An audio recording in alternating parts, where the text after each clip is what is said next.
비스트보이즈의 작가 이현재 작가님이십니다. 비스트보이즈 각색과 연출을 맡은 성종환 연출가입니다. 이승우 역의 이지호, 김지휘, 배두훈 배우님이십니다. 이재현 역의 정동화, 김종구, 이규영 배우님이십니다. 김준호 역의 정민, 김동환 배우님이십니다. 알렉스 역의 이현, 김노빈, 주인준 배우님이십니다. 강민영 역의 엄태영, 고은성 배우십니다. 네, 김준호 역의 라이언 배우, 강민영 역의 안재영 배우는 오늘 개인 사정으로 참석하지 못했습니다. 그러면 사전에 여러분께서 미리 신청해주신 질문을 바탕으로 제가 인터뷰를 진행하도록 하겠습니다. 먼저 이현재 작가님은 제작사인 네오의 대표이사시기도 합니다. 이 작품을 아주 오래전부터 준비하셨다고 들었는데 감회가 남다르실 것 같아요. 네, 비스트보이즈를 제작하는 네오 대표이면서 작가고요. 제가 2008년도에 처음 이 작품 원작을 계약을 하고 중간에 엎어지기도 하고 두 번의 이제 각색 과정을 거치기도 하고 굉장히 오랫동안 준비를 했습니다. 그리고 이번에 많은 사람들의 도움을 통해서 이 자리에 이렇게 작품을 보여줄 수 있는 기회가 마련되는 것 같고요. 무엇보다도 그 모든 것들을 함께 해준 옆에 있는 성종환 작가에게, 연출에게 고맙다는 말을 하고 싶고, 여기 있는 배우분들과 관심을 가져주시는 기자님들과 함께 해주신 관객 여러분들 모두에게 감사하다는 말씀을 전해드리고 싶습니다. 네, 감사합니다. 리딩 공연과는 전혀 다른 공연으로 각색되었다고 하는데요. 어떤 변화가 있었던 건지 성종환 연출님께 질문드리겠습니다. 네, 원작 영화도 있고 또 리딩 공연 때 선보인 리딩 버전이 있었는데요. 제가 이제 연출을 맡게 돼서 원작 영화도 보고 리딩 공연을 봤는데 어쨌든 호스트바라는 공간이 또 호스트들의 바의 선수들이 저한테도 낯설었고 관객들한테도 낯설겠다라는 생각이 들어서 제 입장에서 한번 그 안에 들여다보고 관찰하고 그런 시각이 좀 필요했어요. 그래서 승우라는 인물을 조금 더 관찰자적인 그 안에서 들어가서 살피고 만나게 되고 이런 과정으로 조금 관객과 또 이 호스트바라는 공간의 그 다리 역할, 브릿지 역할을 좀 해줘야겠다. 또 그 인물에 또 나 자신의 시각을 좀 투영해야겠다라는 생각이 있어서 그렇게 바꾸려다 보니까 많이 바뀌게 됐어요. 그래서 넘버도 바뀌고 이야기의 어떤 흐름도 좀 바뀌게 됐습니다. 네. 비스트보이즈에는 5명의 캐릭터가 나오는데요. 캐릭터 소개는 배우분들께 직접 여쭤볼게요. 각 배역별로 한 분씩 소개 부탁드립니다. 먼저 재현 역부터 소개 부탁드립니다. 네, 재현이라는 캐릭터는 개츠비의 마담이고요. 선수들을 이게 근데 저기 캐릭터 해석이 조금씩 달라가지고 그냥 전반적인 것만 말씀드리면 선수들 우리 동생들을 사랑해요. 굉장히 사랑하는데 어렸을 때 그 환경이라든지 그 사랑을 표현하는 법이 일반인들과 다르게 좀 이렇게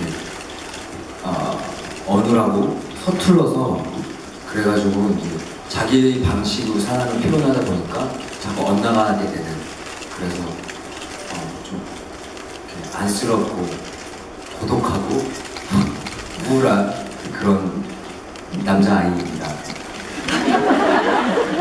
감사합니다.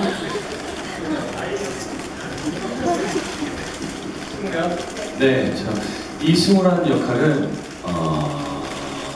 일단 아버지가 사업이 실패하셔서 빚이 굉장히 많아요. 7억이라는 돈이 있는데 그 돈이 필요해서 개츠비에 일을 하러 왔고요. 그리고 개츠비에 와서 호스트 생활을 하면서 여러 사건에 휘말리면서 많은 갈등과 고민을 하다가 자기가 생각하는 어떤 최선의 선택을 하는 그런 역할이라고 생각합니다.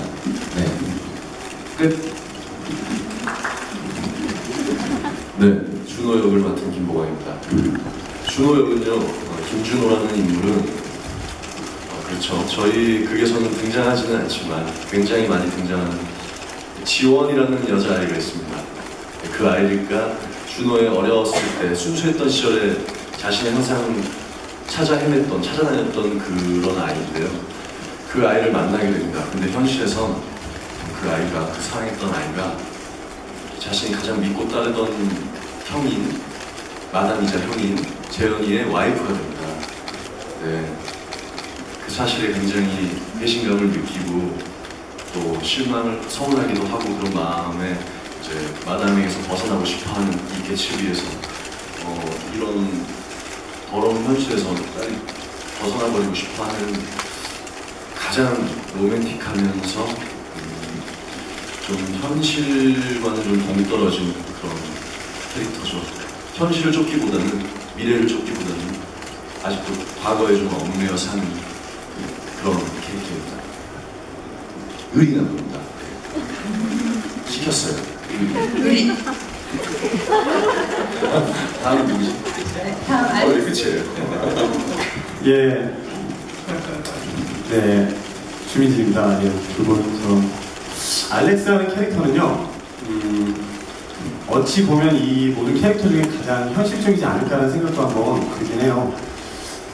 삶에 있어서 큰 선택 없이 눈앞에 주어지는 대로 더 나아가지도 못하고 그렇다고 또 뒤로 후진도 하지 못하면서 어정쩡한 상태로 계속 삶에 이끌려서 살게 되는 그렇게 나아가는 인물입니다. 그래서 7살짜리 이제 딸을 원치 않았는데 갖게도 됐고 인생 자체가 원치 않는 대로 흘러가다 보니까 그게 불운이라는 것으로 표현이 됐을 수도 있고요. 네, 그래서 가장 현실적인 캐릭터가 아닐까라는 생각을 이렇게 해봅니다. 네. 네, 강민혁 역의 고은성입니다. 강민혁 캐릭터는요, 이 극에서 가장 밝음을 담당하고 있고요. 그리고 연기 지망생 캐릭터고, 그래서 그 연기 지망생 드라마 작가를 손님으로 만나게 돼서 드라마를 찍게 되는 상황이 이르는데 마담에 의해서 꿈을 좌절당하는 그런 캐릭터입니다. 그래서 밝음과 좌절당하는 이 폭이 굉장히 넓은 그런 캐릭터라고 생각합니다. 네. 네, 감사합니다. 초연인데 전 배역이 트리플이에요. 이렇게 구성한 것에 대한 특별한 이유가 있을까요? 네, 이현재 대표님께 여쭤보겠습니다. 네, 이건 대표이자 PD한테 있는 질문인 것 같은데요. 제가 트리플을 좀 선호하는 개인적인 성향이 있는 것 같기도 하고요. 그리고 이 캐스팅 과정에서 사실은 특별한 배역을 몇 명에게는 정해놨지만 그런 거 없이 같이 함께하고 싶어했던 배우들에게 다 대본을 주고 캐스팅을 시작을 했는데 제일 처음에 한 역할이 트리플이 됐습니다. 그래서 제가 이제 줄을 맞추는 걸 되게 좋아하는 그래서 제가 좀 우겼죠. 우리 다 트리플로 해서 가자. 우리가 글루미데이라는 작품도 트리플로 했고 그래 트리플로 가자고 좀 우긴 게 있어요. 그래서 장단점이 있었던 것 같습니다. 연출할 때는 상당히 부담스러운 숙제였다고 생각을 하고요. 전작중에는 트리플이라는 것 자체가 배우들에게도 상당히 어려운 숙제였다라고 생각을 합니다. 근데 각 배역당 3명의 인물의 캐릭터를 다르게 해석하면서 나오는 그런 시너지들에 대해서도 저 상당히 긍정적으로 평가하는 부분이 있긴 하고요. 그리고 이게 캐릭터와 만나면서 발생되는 이야기 구조를 가지고 있다 보니까 그런 한 역할들을 다르게 해석했을 때 무대에서 서로의 배우들이 만났을 때 나오는 해석들과 다른 감정들과 이런 것들은 보는 이로 하여금 또 다른 재미와 더 신선한 어떤 감동과 이야기들이 전해지지 않을까 하는 긍정적인 부분도 생각하고요.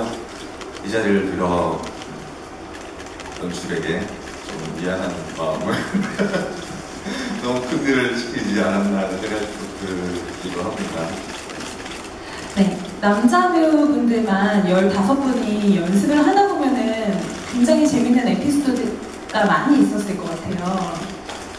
같이 공연하고 싶으신 에피소드 있으시면 좀 말씀해 주시면 좋을 것 같습니다. 네. 먼저 연습실에서 있었던 에피소드는요. 저희가 이제 뭐 쉬는 시간 이럴 때 덥기도 하고 그래서 사실 게임 같은 거를 간단하게 하거든요. 탱탱볼로 이제 떨어뜨리지 않고 차는 거를 이렇게 둥그렇게 서가지고 하는데 그래서 뭐 이제 걸리게 되면 이제 인디안 밥이라고 다 아실 거예요 게임.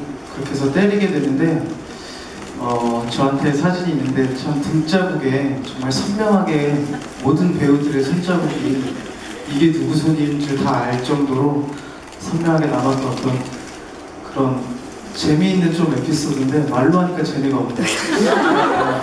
참 재밌었고요. 그리고 또 하나 에피소드 말씀드리면 저희가 5배역인데 다 트리플이잖아요. 근데 15명이 모여본 적이 없는 게 참 큰 에피소드 많고 오늘도 마찬가지로 15명이 없죠. 그래서 참 이게 공연도 그렇고 연습할 때도 그렇고 참 어려운 부분이지만 어떻게 보면 에피소드인 것 같습니다. 네.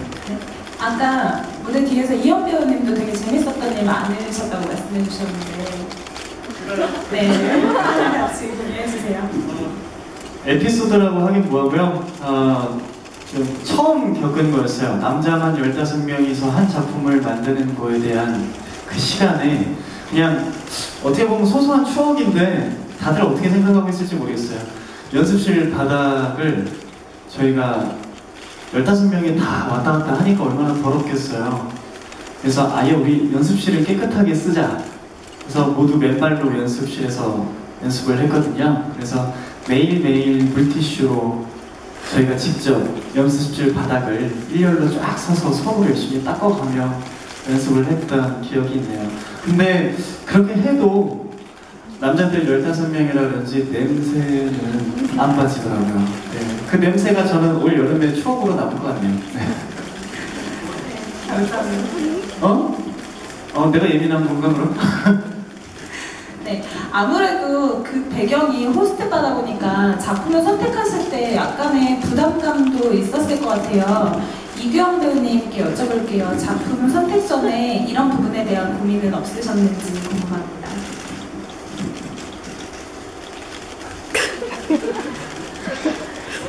작품 선택 전에는 사실 대본을 못 받은 상태였어요. 그래서 고민할 게 없었죠. 그리고 대본을 처음 받고 마담이라는 역할을 받게 됐는데 우리가 거의 분량이 없었지? 처음에? 그때부터 고민이 되기 시작했죠. 그러면서 연습을 해가면서 근데 이제 재밌는 것들이 만들어지고 또 계속 그게 수정되면서 이렇게 저희 분량이 조금씩 늘어나고 또 이제 각기 인물들이 다 마담과 관계를 맺다 보니까 후반부에는 이게 너무 많이 나오는 거예요. 그래서 그때 고민이 되기 시작했죠. 공연 들어가면 힘들 텐데. 그 호스트바라는 것 때문에 대한 망설임은 전혀 없었어요. 왜냐면은 그걸 얘기하고자 하는 게 아니고 그 안에서 살아가는 사람들의 관계에 대한 걸 얘기하는 거기 때문에 네, 그에 대한 망설임은 다른 얘기 중이시고요. 그거에 대한 망설임은 전혀 없었습니다. 네, 감사합니다.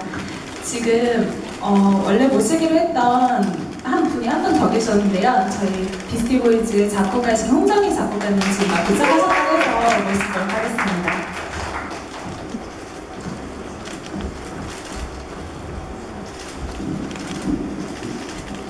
네, 저희 비스티보이즈 전곡 작곡해주신 리딩 공연 때부터 함께 참여해주신 홍정의 작곡가님이십니다.